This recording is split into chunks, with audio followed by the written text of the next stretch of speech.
Hello, and welcome back to Reflections on Investing with the Cornell Capital Group.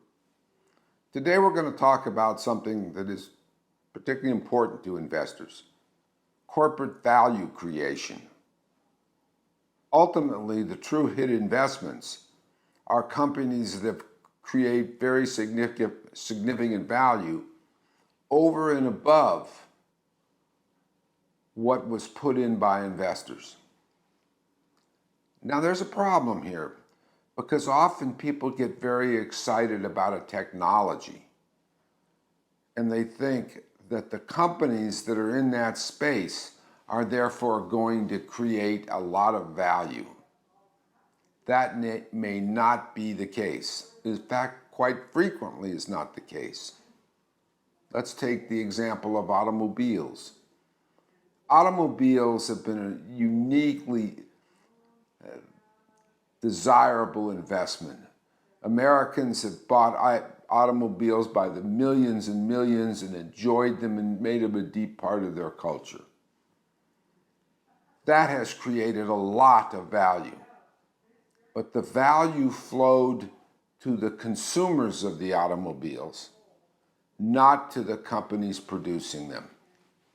In fact, there have been over 4,000 producers of automobiles in the United States since the introduction of the Model T. And virtually everyone is bankrupt, some twice. And airlines, quite frankly, are a similar story.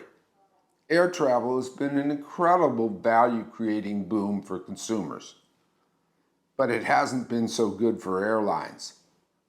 In fact, Warren Buffett quipped that had he been at Kitty Hawk, he could have done investors a favor by shooting down Orville. Virtually no airline companies created much value. Well, why? What's going on here?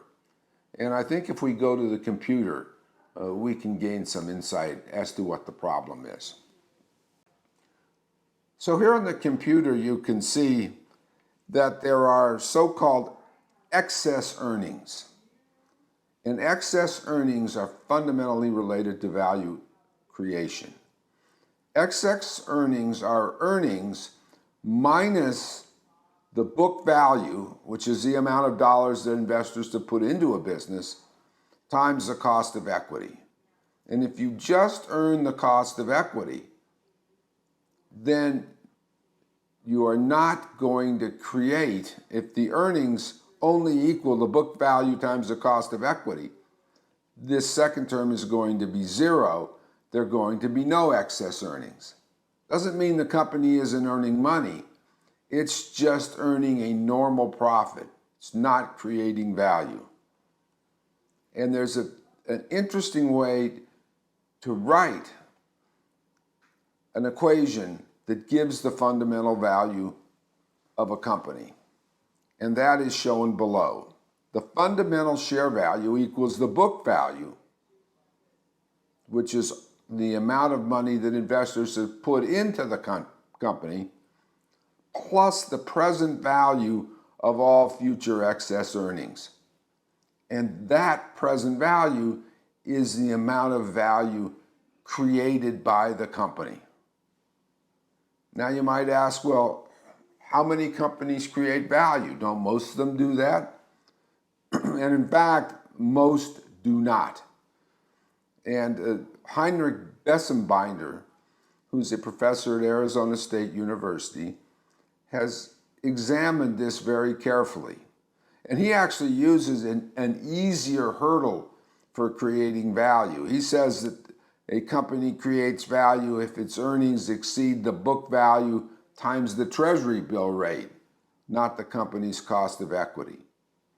But even using that lower hurdle, here's what Professor Bessembinder finds.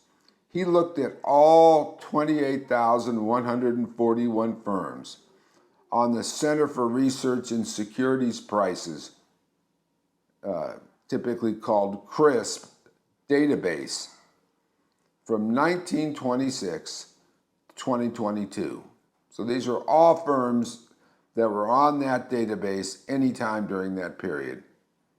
and he examined their lifetime value creation from when they first went public to when they either were no longer public, perhaps they were bought out, perhaps they merged, perhaps they failed, or until the end of the database if they were still around.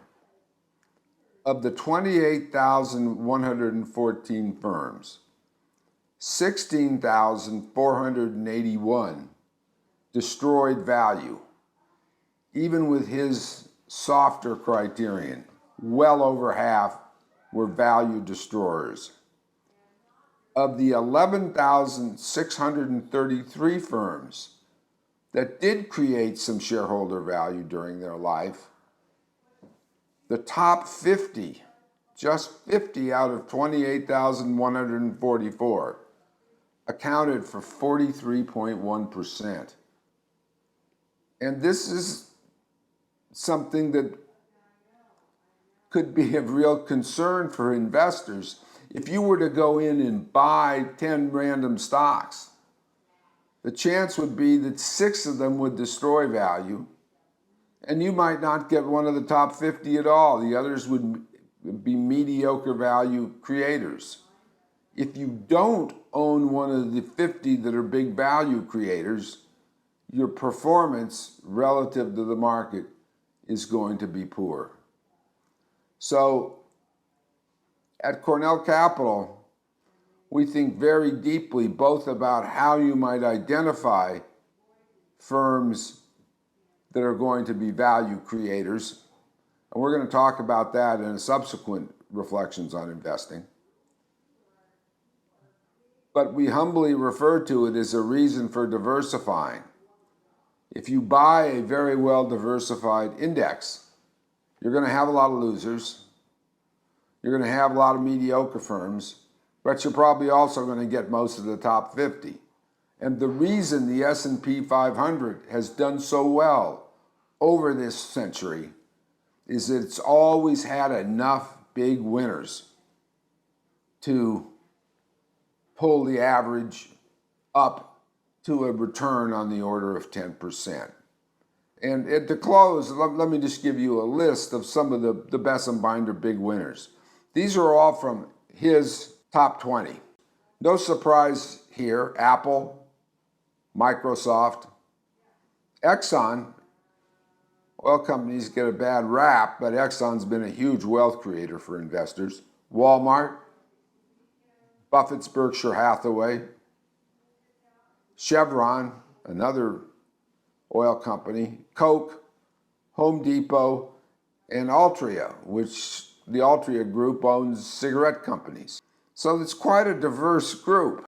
If you were to purchase stocks and not have any of these, your chance for beating the market is limited.